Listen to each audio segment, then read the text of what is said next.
आप देख रहे हैं सिल्क टीवी और मैं हूं आपके साथ विजेता घोष। आइए करते हैं खबरों की शुरुआत। सबसे पहले नजर डालते हैं आज के हेडलाइन। कुख्यात को पकड़ने गई कहलगांव पुलिस पर अपराधियों ने फेंका बम, कई पुलिसकर्मी जख्मी, भारी मात्रा में हथियार बरामद। कार्तिक पूर्णिमा के मौके पर श्रद्धालुओं ने गंगा में लगाई आस्था की डुबकी। गुरु नानक जयंती को लेकर गुरुद्वारा में हुआ कार्यक्रमों का आयोजन। जिले के अलग अलग थाना क्षेत्र से 2 महिला का संदिग्ध अवस्था में शव हुआ बरामद, जांच में जुटी पुलिस। देश भर में चल रहे किसान आंदोलन पर केंद्रीय स्वास्थ्य राज्य मंत्री ने विपक्ष के साथ किसानों पर कसा तंज और महिला का पर्स छीनकर भाग रहे चोर को स्थानीय लोगों ने दबोचा, जमकर की धुलाई। अब खबरें विस्तार से। कुख्यात दिव्यांशु झा को गिरफ्तार करने गई कहलगांव पुलिस पर अपराधियों ने देसी बम फेंककर उन पर हमला कर दिया, जिससे 4 से 5 की संख्या में पुलिसकर्मी हल्के रूप से चोटिल हो गए। कहलगांव एसडीपीओ रेशु कृष्णा के नेतृत्व में गठित विशेष पुलिस की टीम ने बहादुरी का परिचय देते हुए कुख्यात दिव्यांशु झा उर्फ सोनी झा को उनके एक सहयोगी लिटिल झा के साथ गिरफ्तार किया। कुख्यात दिव्यांशु की गिरफ्तारी के साथ भारी मात्रा में वहां से हथियारों को भी बरामद किया गया। आपको बता दें, कहलगांव थाना कांड संख्या 748/20 के प्राथमिकी नामजद अभियुक्त दिव्यांशु झा समेत अन्य अपराधियों की गिरफ्तारी के लिए रेशु कृष्णा के नेतृत्व में छापेमारी दल का गठन किया गया था और दिव्यांशु झा को गिरफ्तार करने पहुंची पुलिस पर कुख्यात दिव्यांशु और उनके सहयोगी ने बम से उन पर जानलेवा हमला करना शुरू कर दिया, लेकिन पुलिस ने बहादुरी से काम लेते हुए दिव्यांशु झा उर्फ सोनू झा समेत उनके एक सहयोगी लिटिल झा को गिरफ्तार कर उनके पास से देसी पिस्टल, 1 देसी कट्टा, 5 अर्धनिर्मित पिस्टल, 11 कारतूस समेत कई और खतरनाक हथियार को बरामद किया। वहीं इस मामले पर सीनियर एसपी आशीष भारती ने बताया कि कुख्यात दिव्यांशु के खिलाफ सिर्फ कहलगांव थाना में ही 10 आपराधिक मामले दर्ज हैं। भागलपुर के विभिन्न गंगा घाटों पर कार्तिक पूर्णिमा पर स्नान करने के लिए श्रद्धालुओं की भीड़ उमड़ी रही। हालांकि कोरोना को लेकर अन्य सालों की अपेक्षा में भीड़ कम दिखाई दी, लेकिन जो श्रद्धालु पहुंचे उन्हें दलदल और गंदगी के बीच गंगा में आस्था की डुबकी लगानी पड़ी और भगवान विष्णु की पूजा अर्चना के साथ ही धर्मशास्त्रों के अनुसार दान भी किया। हालांकि जिला प्रशासन के दावों के बीच भी घाट पर गंदगी पसरा रहा। वहीं भागलपुर जिले के सुल्तानगंज में बाबा अजगैबीनाथ धाम के उत्तर वाहिनी गंगा घाट पर कार्तिक पूर्णिमा और देव दीपावली को लेकर श्रद्धालुओं का उमड़ा जन सैलाब।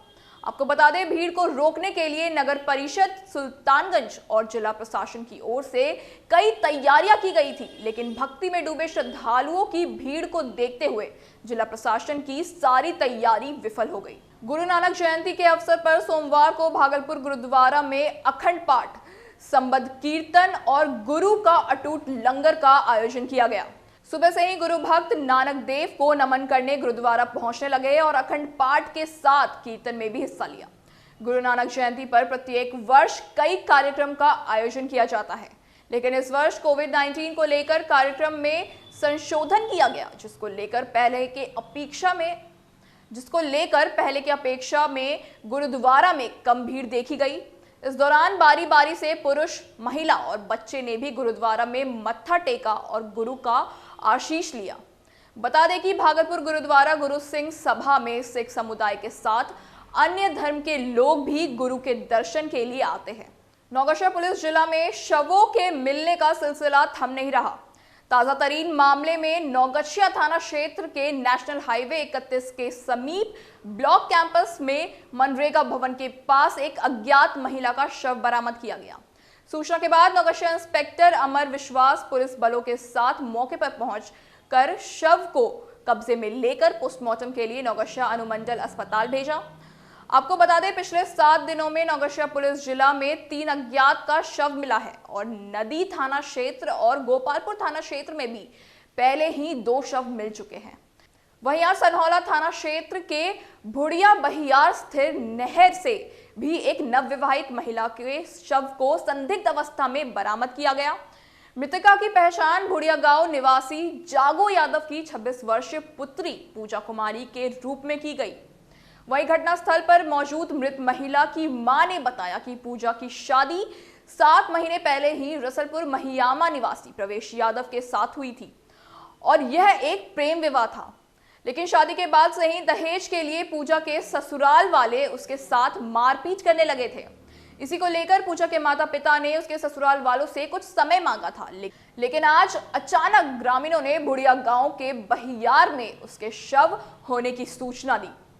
घटना की जानकारी मिलते ही मौके पर पहुंचे सनहौला थाना अध्यक्ष राजीव कुमार ने शव को कब्जे में लेकर पोस्टमार्टम के लिए भागलपुर भेजा। साथ ही आशंका जताते हुए बताया कि पूजा की हत्या गला दबाकर की गई है। केंद्रीय स्वास्थ्य और परिवार कल्याण राज्य मंत्री अश्विनी कुमार चौबे ने सोमवार को भागलपुर में प्रेस कॉन्फ्रेंस कर किसानों के आंदोलन पर जमकर निशाना साधा और कांग्रेस समेत पूरे विपक्ष को कटघरे में खड़ा किया।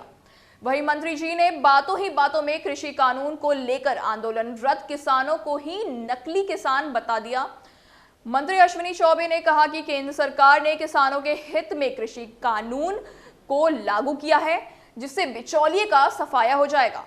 साथ ही इस बिल से किसानों की आमदनी दोगुना हो जाएगी।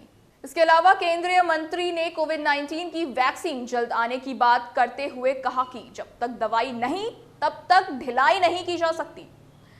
साथ ही कहा कि देश में कई जगहों पर फिर से कोरोना के मामले बढ़ रहे हैं, जिससे बचाव के लिए सरकार ने कई सकारात्मक पहल की है। और मुझे लग रहा है कि आज जिस प्रकार से कांग्रेस और जिस प्रकार से विपक्षी दल के लोग देश में अराजकता की स्थिति पैदा करना चाहते हैं, ये भारत की जनता को कदापि मंजूर नहीं है। और पूरी तरह से हम किसानों के इस ऐतिहासिक कृषि सुधार कानूनों से देश के किसान कैसे खुश रहें, और प्रधानमंत्री मोदी जी का हम पूरे देशवासियों की ओर से जो किसानों को आज़ादी मिली है, उस बेचैन होकर के जो आज राजनीति कर रहे हैं, किसानों के साथ कोई राजनीति नहीं होनी चाहिए। ये किसान का जो धर्म है, हम सभी 70-75% आबादी किसान के हैं। बिहार भी कृषि सम्मत राज्य है। भागलपुर में लगातार कोरोना पॉजिटिव मरीजों की संख्या में वृद्धि हो रही है, जिसके कारण जिला प्रशासन भी कोरोना गाइडलाइंस का सख्ती से पालन कराने में जुटा हुआ है। इसके बावजूद मंत्री के समर्थक कोरोना गाइडलाइन की जमकर धज्जियां उड़ा रहे हैं। सोमवार को भागलपुर गेस्ट हाउस में केंद्रीय स्वास्थ्य राज्य मंत्री अश्विनी कुमार चौबे प्रेस कॉन्फ्रेंस कर कोरोना से बचने की बात कर रहे थे, लेकिन मंत्री जी के करीब बैठे उनके समर्थकों ने सोशल डिस्टेंसिंग तो दूर, मास्क तक पहनना मुनासिब नहीं समझा। हालांकि इस दौरान अश्विनी कुमार चौबे ने मास्क लगा रखा था। दिलचस्प बात यह है कि बिहार में एनडीए की सरकार कोरोना से बचाव को लेकर जहां आम जनता से मास्क लगाने और सोशल डिस्टेंसिंग की अपील कर रही है, वैसे में मंत्री के साथ बैठे उनके समर्थक बिना मास्क और सोशल डिस्टेंसिंग के नजर आए। तो सरकार के मुखिया की अपील जनता कितना मानेगी, यह सोचने वाली बात है। आइए अब हम आपको दिखाते हैं मंत्री जी ने समर्थकों के मास्क नहीं लगाने के सवाल पर क्या कहा। लोग मास्क लगाए हुए नहीं, पीछे में कोई भी मास्क नहीं लगाए तो उचित नहीं है। मैंने कार्यकर्ताओं को आपकी जानकारी के लिए फोटो बोले सुबह फोटो खिंचवाने के लिए आए। मैंने कहा भाई देखो, जो मास्क नहीं लगाओ उसके साथ फोटो नहीं करूंगा, अगर मास्क लगाओगे तो फोटो खिंचवाऊंगा। अब वक्त हो चला है एक छोटे से ब्रेक का, मिलते हैं एक ब्रेक के बाद।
मन की उदासी, नस, सिर दर्द, हिस्टीरिया, पागलपन, मिर्गी, अनिद्रा, सेक्स रोग एवं नशा जैसे पुरानी शराब, गांजा, भांग, ड्रग्स एवं किसी भी प्रकार के पुराने नशे के इलाज हेतु संपर्क करें भागलपुर स्थित आनंद क्लिनिक, जो consultant neuropsychiatrist, sexologist, de addiction therapist के मशहूर डॉक्टर ऋषि आनंद की देखरेख में किया जाता है। अत्याधुनिक सुविधाओं से लैस इस अस्पताल में ईईजी, ईसीटी एवं एमबीटी के साथ साथ मरीजों के भर्ती हेतु 24 घंटे एसी, नॉन एसी, जनरल एवं स्पेशल वार्ड की सुविधाएं उपलब्ध है। आनंद क्लिनिक लाजपत पार्क, घंटाघर के उत्तर, मोक्षदा स्कूल के समीप, मशाक चक, भागलपुर, बिहार।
ब्रेक के बाद आपका स्वागत है। बढ़ते हैं अगली खबर की ओर। भागलपुर के तिलकामांझी चौक पर एक महिला से पर्स छीनकर भाग रहे चोर को लोगों ने पकड़कर उसकी जमकर पिटाई की। बता दें, महिला सब्जी की खरीदारी कर घर की ओर लौट रही थी। इसी क्रम में मौके का फायदा उठाकर चोर पर्स छीनकर फरार हो गया। हल्ला करने पर वहां जमा लोगों ने उसे पकड़ लिया और फिर कानून को हाथ में लेकर उनकी पिटाई करने लगा। बाद में स्थानीय लोगों ने चोर को पिटाई करने से रोका और चोर को पुलिस के हवाले कर दिया। नाथनगर पुरानी सराय निवासी संदीप कुमार मंडल को जमीन विवाद में बाइक सवार ने गोली मारकर घायल कर दिया। घटना को लेकर मायागंज अस्पताल में भर्ती संदीप कुमार ने कहा कि रिश्ते में उसके चाचा विवेकानंद मंडल, रंजीत कुमार मंडल और ओम प्रकाश मंडल से उसका विगत 4 वर्षों से जमीन को लेकर विवाद चल रहा है और 4 दिन पूर्व संदीप ने दोस्तों के साथ कुछ लोगों से मारपीट भी की थी। संदीप ने कहा कि पूर्व में हुई मारपीट की घटना में जब वह अपने दोस्तों को बचाने गया तो आशीष यादव ने उसे गोली मारने की धमकी दी थी। साथ ही कहा कि मिर्जापुर नया टोली में कुछ लोगों ने उसे गोली मार दी जो उसके घुटनों में जा लगी। अपने बयान में संदीप ने अपने रिश्तेदार और आशीष यादव को आरोपी बताते हुए कार्रवाई की मांग की है। 4 दिन पहले हम दोस्त को मारा फील्ड पे खेल रहे थे। हम 4 लड़का थे। उधर से रंजीत कुमार मंडल और विवेकानंद मंडल और शिवा प्रकाश मंडल और आशीष यादव नाम से वो लोग लड़का हमको दोस्त को मारा। उसी दिन वो बोला कि जी तुम बता दो पिस्टल से भून देंगे। तिलकामांझी भागलपुर विश्वविद्यालय के पीजी जूलॉजी विभाग में सोमवार को एमएससी जूलॉजी सेमेस्टर 2 की चल रही प्रायोगिक परीक्षा का औचक निरीक्षण प्रभारी कुलपति प्रोफेसर संजय कुमार चौधरी ने किया।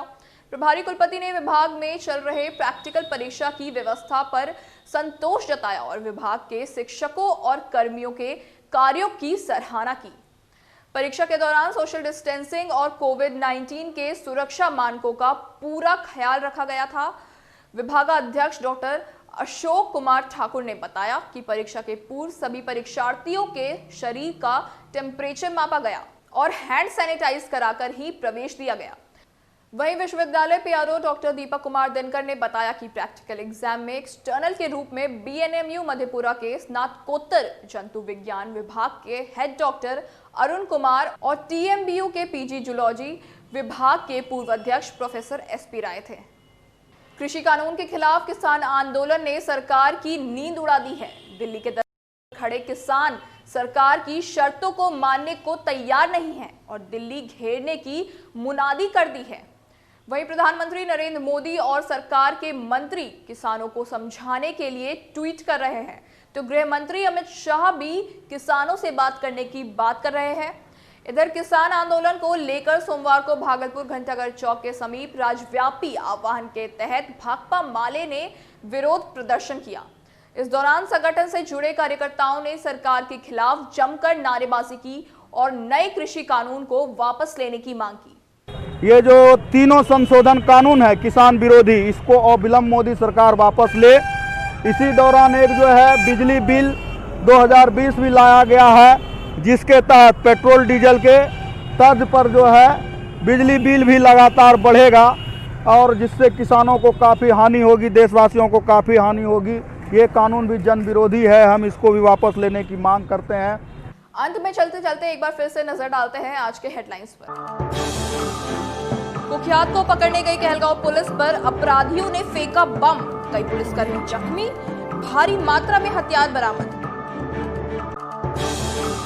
कार्तिक पूर्णिमा के मौके पर श्रद्धालुओं ने गंगा में लगाई आस्था की डुबकी। गुरु नानक जयंती को लेकर गुरुद्वारा में हुआ कार्यक्रमों का आयोजन। जिले के अलग अलग थाना क्षेत्र से 2 महिला का संदिग्ध अवस्था में शव हुआ बरामद, जांच में जुटी पुलिस। देश भर में चल रहे किसान आंदोलन पर केंद्रीय स्वास्थ्य राज्य मंत्री ने विपक्ष के साथ किसानों पर कसा तंज और महिला का पर्स छीनकर भाग रहे चोर को स्थानीय लोगों ने दबोचा, जमकर की धुलाई। आज के बुलेटिन में इतना ही। नमस्कार।